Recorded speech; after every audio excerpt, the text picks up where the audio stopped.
আমাদের রাজশাহী বিশ্ববিদ্যালয়ে সি ইউনিটটা যাদের টার্গেট তারা জানি আসলে রাজশাহী ইউনিভার্সিটিতে সি ইউনিট সায়েন্সের যারা তাদের এক্সামে ৮০টা কোশ্চিন থাকে, ১ ঘন্টা সময় থাকে এবং টোটালে ১০০ মার্ক সময় ওই ৮০টা কোশ্চিনের জন্য ১০০ মার্ক। এবং সেখানে আবার নেগেটিভ মার্কিংও একটা ইস্যু থাকে ভাই, জানি মানে আমাদের একটা কোশ্চিনের পূর্ণ মান 1.25 করে থাকতেছে, আবার নেগেটিভ মার্কিংও থাকে হচ্ছে 0.5 করে। সো যাই হোক, কথা হচ্ছে এই মানে 0.25 করে। সো আলটিমেটলি আসলে তোমার যদি একটা কোশ্চেন ভুল করো তাহলে তুমি আসলে 1.5 মার্ক হারাও, ব্যাপারটা এরকম হটেভার। তো আমাদের আজকে কথা বলবো হচ্ছে রাজশাহী বিশ্ববিদ্যালয়ের ৮০টা প্রশ্ন যে মোকাবেলা করতে হবে, সেই ৮০টা প্রশ্ন 60 মিনিটে কীভাবে মোকাবেলা করতে হবে, ওই মোকাবেলা করতে আমাদের কী কী করণীয় হতে পারে। ফার্স্ট এবং সব থেকে গুরুত্বপূর্ণ যে টাস্কটা সেটা হচ্ছে কোশ্চেন প্যাটার্নটা আমাদেরকে ধরে ফেলতে হবে রাজশাহী ইউনিভার্সিটির জন্য, খুবই জরুরি। তো সেটার জন্য তোমাকে কিউবি সলভের উপরে কিছু নেই, এটা আমরা নিজেরাই বলি, কোশ্চেন ব্যাংক সলভ করতে হবে রাজশাহী ইউনিভার্সিটির জন্য। সেটার জন্য তুমি Q N A publication Rajshahi university C unit analysis mega বুকের ভিতরে ফিজিক্স কেমিস্ট্রি ম্যাথ বায়োলজি এবং আইসিটি সবই পেয়ে যাবা। ওকে, কোশ্চেন সার্কুলার নিয়ে কথা না বলি, ওটা নিয়ে কথা বলা আছে অলরেডি। এখানে বলি হচ্ছে এক্সাম হল প্ল্যানটা নিয়ে। এই এক্সাম হল প্ল্যান মানে হচ্ছে আমরা এক্সাম হলের ভিতরে আসলে চিন্তা করব যে যেহেতু আমি দেখতে পাচ্ছি আমার ৮০টা কোশ্চেন ৬০ মিনিট সময় এবং প্রত্যেকটা কোশ্চেনের পিছনে আমি 1 মিনিটও সময় পাচ্ছি না, পাচ্ছি না। তাই টোটাল কোশ্চেনগুলোকে আমরা 3টা স্টেজে ভাগ করে ফেলবো। 3টা স্টেজের ভিতরে প্রথম স্টেজ থাকবে যেটা, সেটা হচ্ছে দেখলেই পারি, মানে হচ্ছে থিওরি, দেখলেই পারি এরকম টাইপের কোশ্চেন যেটা আমরা দিয়ে যাব। দ্বিতীয় স্টেজ হচ্ছে যে একটু টাইম লাগবে, একটু টাইম লাগবে, টাইম কনজিউমিং, বাট ব্যাচটা করতে হবে, তাহলে আমরা পারবো। আচ্ছা, 3 নাম্বারটা হচ্ছে যে আলহামদুলিল্লাহ পারবো না বোধহয়, বা ভালো টাইম লাগবে, মানে বেশি টাইম লাগবে এরকম, বুঝছো, বেশি টাইম লাগবে এরকম এক্সাম। আচ্ছা, সেই 3টা সেগমেন্টে আমরা ভাগ করে টোরে এটা আমরা সব শেষে ধরবো, কারণ এখানেও তো আমার 1.25 করেই মার্ক, আমরা এটা আগে করে ফেলবো, তারপরে এইটা। এখন এটা কি তুমি চিন্তা করতেছো যে এটা তোমার ভিতরে একেবারে কি বলবো মানে ঐশ্বরিক ক্ষমতা দিয়ে হুটহাট করেই চলে আসবে রে ভাইয়া? কখনোই না। এটা আনতে হলে তোমাকে লিটারেলি কোশ্চেন ডিভাইডেশন বুঝতে হবে, কোশ্চেনের ভিতরে কোশ্চেন প্র্যাকটিস করতে হবে। সাপোজ তোমার কাছে R U C unit analysis মেগাবুকটা আছে, ওখানে আমাদের প্রথম 2-3টা পেজের ভিতরেই তোমার বিগত বছরের কোশ্চেনের সম্পূর্ণটা দেওয়া আছে। সো তুমি একটা 1 ঘন্টা টাইম ধরো, 1 ঘন্টা টাইম ধরে ওটাকে উত্তর করার চিন্তা ভাবনা করো, এবং ওই টাইমের ভিতরে এই যে এরকমভাবে 3টার ভাগে ভাগ করে উত্তর করার চিন্তা ভাবনা করো, দেখো তুমি পারতেছো কিনা। এটা তো তোমার চলে আসা একটা কোশ্চেন, এবং এই স্ট্র্যাটেজিটা প্রপার আয়ত্ত করতে হলে তোমাকে চলে আসা 1-2 সালের কোশ্চেন করলে হবে না, যেরকম কোশ্চেন, কারণ ওগুলো তুমি হয়তো অন্যান্য কোশ্চেন ব্যাংক সলভের ভিতরে করছো রে ভাইয়া, তার মানে তোমার কাছে নন জানা।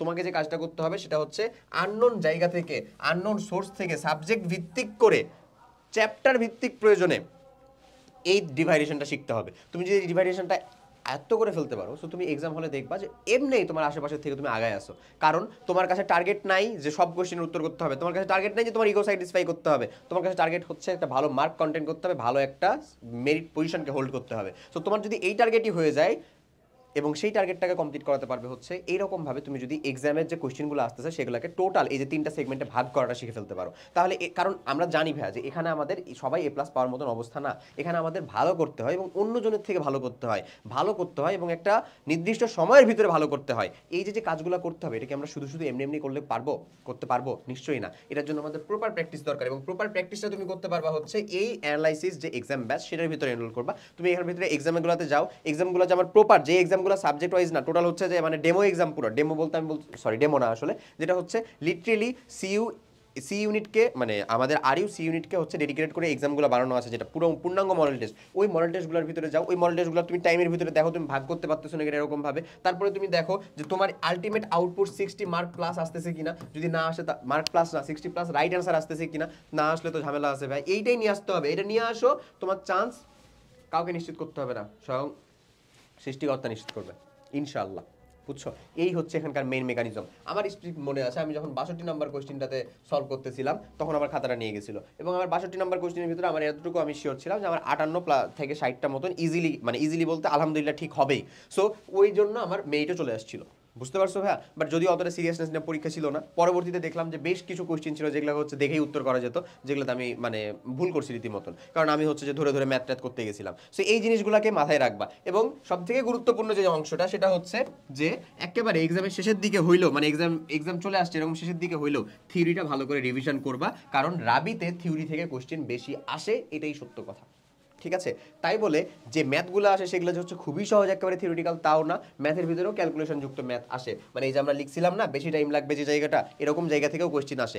আমি বলতেছি, আমার কথা যদি বিশ্বাস না হয় তুমি এর এক্সামের এই যে এখানের লিঙ্কের ভিতরে দেওয়া এক্সামের ভিতরে ডেমো এক্সামগুলো দেখতে পারো, সেখানেও তুমি দেখতে পারবা যে আসলে ম্যাথমেটিক্যাল এক্সাম আসে মানে কোশ্চেন আসে কিনা। এছাড়াও তোমার কাছে তো রাবির কোশ্চেন ব্যাংক হোপসো আছে, না থাকলে সংগ্রহ করো, সংগ্রহ করে তুমি দেখো যে এই জিনিসটা আছে কিনা, হোপসো আমার উত্তরটা পেয়ে যাবা। এবং সবথেকে গুরুত্বপূর্ণ যেটার কথা আবারও বলতেছি আমি, যে অ্যাটলিস্ট এক্সামের মিনিমাম 5 দিন আগে থেকে হইলেও ভাইয়া তুমি কাইন্ডলি যে জিনিসটা করবা থিওরিটাকে ভালো মতন রিভিশনটা করো। এক্সামে বেশ কিছুদিন বাকি আছে, ইনশাল্লাহ রোজার ভিতরে, রোজা একটা ভালো সময় আশা করি যাবে তোমাদের, ভালো মতন এক্সাম দাও, এক্সামগুলোতে প্র্যাকটিস করো। এখানে যে 250+ এক্সাম আছে না ভাই, এতগুলো এক্সাম কি করবো, কি করবি মানে 5টা করে মিনিমাম এক্সাম দিবা, 5 এক্সাম পার ডে, একটা করে এক্সাম দাও।